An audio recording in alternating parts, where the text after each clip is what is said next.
আবারও চলে আসলাম মা মেয়ের রান্নাঘরে নতুন একটি রেসিপির সাথে। আমাদের আজকের রেসিপি হবে রসমালাই। তাহলে চলুন দেখে নিই মা কিভাবে রসমালাইয়ের রেসিপি আপনাদের সামনে করে দেখায়।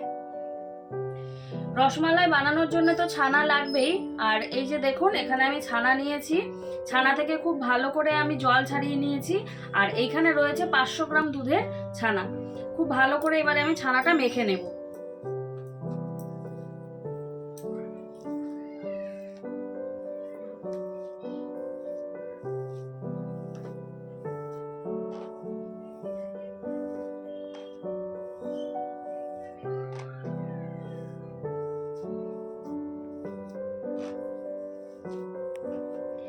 ছানাটা বেশ কিছুক্ষণ ধরে আমি এইভাবে কচলে কচলে মেখে নিয়েছি। এবারে এর মধ্যে আমি সামান্য একটু ময়দা অ্যাড করব, খুবই সামান্য, এই যে চামচের আগায় করে এইটুকুনি। এবারে আবারও খুব ভালো করে আমি ছানাটা মেখে নেব।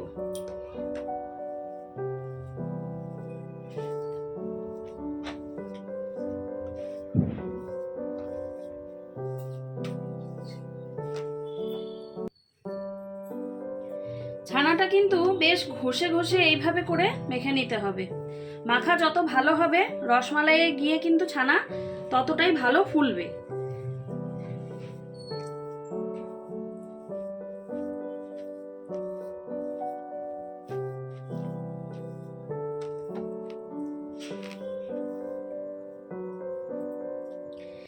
এই দেখুন, ছানা খুব ভালোভাবে আমি মেখে নিয়েছি। এবারে এই যে লম্বা লম্বা করে নিয়েছি, এখান থেকে ছোট ছোট করে আমি রসমালাইয়ের আকারে বল কেটে নেব। এই যে এইটুকুনি মাপের ছোট ছোট করে করব।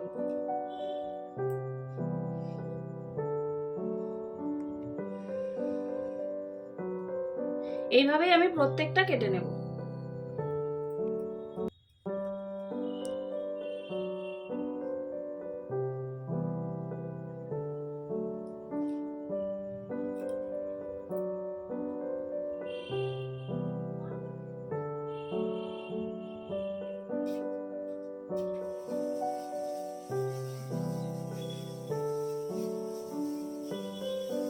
ছানার বল তৈরি হতে হতে এখানে আমি মিষ্টির শিরা বানিয়ে নিব। এখানে দিব 2 বাটি জল।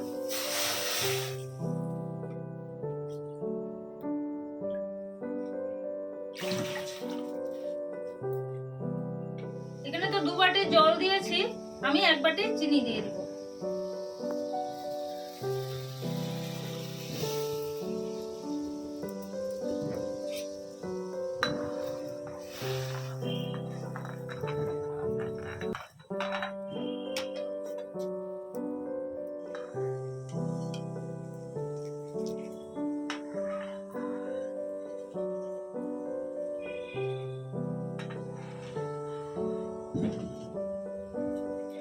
ছানাটা মাখতে আমি কিন্তু ময়দার ব্যবহার করেছি।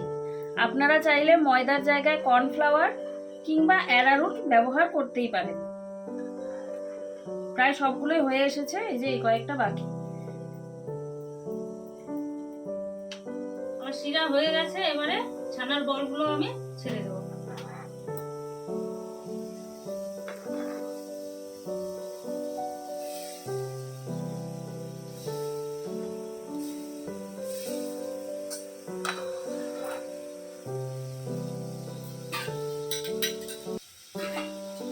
এবারে ঢেকে দেব।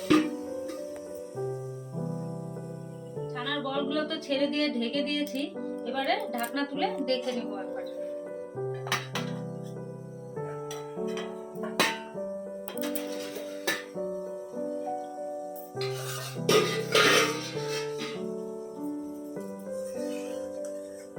সুন্দর ফুলেছে।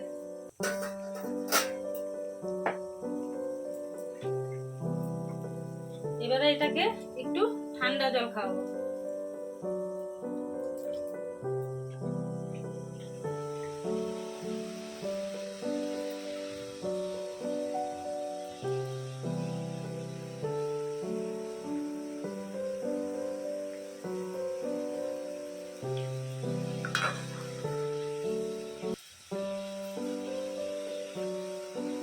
আবারও একটু ঢেকে দেবো।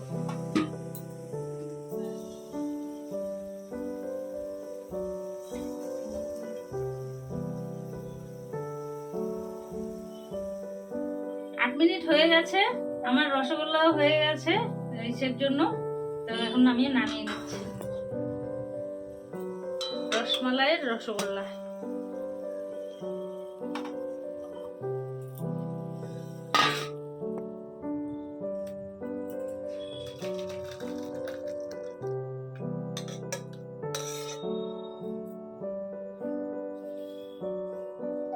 রসমালাইয়ের রসগোল্লা তো হয়ে গেছে, এবারে রসের জন্য মানে মালাইয়ের জন্য দুধ জাল দিয়ে নেব।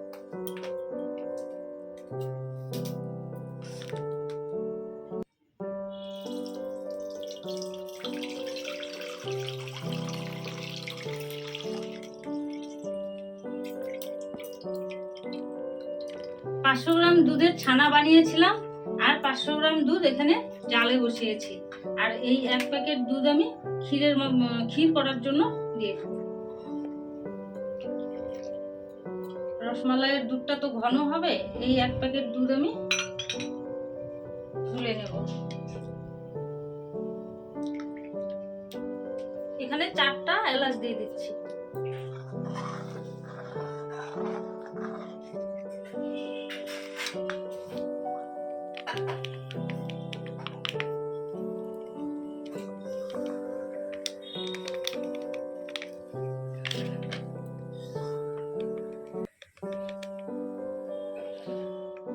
এখানে 1 প্যাকেট গুঁড়ো দুধ আমি গুলিয়ে নিয়েছি, এই দুধের মধ্যে দিয়ে দিব।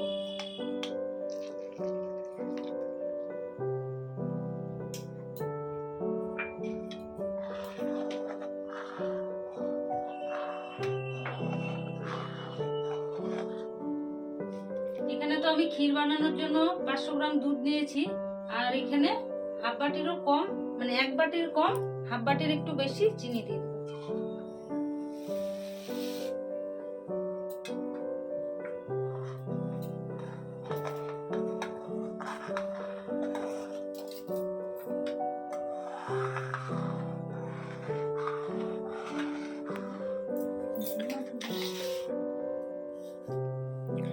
রসগোল্লাগুলো আমি রস থেকে তুলে নিয়েছি। রসমালাইয়ের ক্ষীর তো হয়ে গেছে, এবারে আমি এই রসগোল্লাগুলো এর মধ্যে ছেড়ে দেব।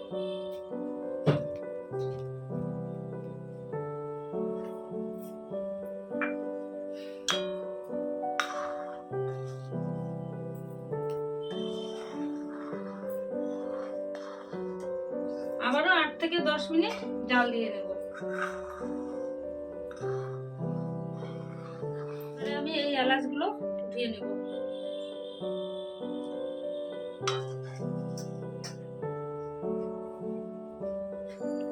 আবারও 8 মিনিট জাল দিয়ে নিয়েছি, রসমালাই হয়ে গেছে, নামিয়ে নিচ্ছি।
নেই। এইবারে বাড়িতেই যদি রসমালাই খেতে ইচ্ছে করে, আপনারাও মা মেয়ের রান্নাঘরের এই রেসিপি দেখে ঘরেই বানিয়ে নিন এবং সবাই মিলে খান। তাহলে আজকের এই রসমালাই রেসিপি আপনাদের কীরকম লাগলো কমেন্টের মাধ্যমে অবশ্যই জানাবেন। আর অন্তত একবার হলেও এই রেসিপিটি দেখে আপনারা বানিয়ে খাবেন। আজ তাহলে এখানেই শেষ করছি। সবাই ভালো থাকবেন, সুস্থ থাকবেন।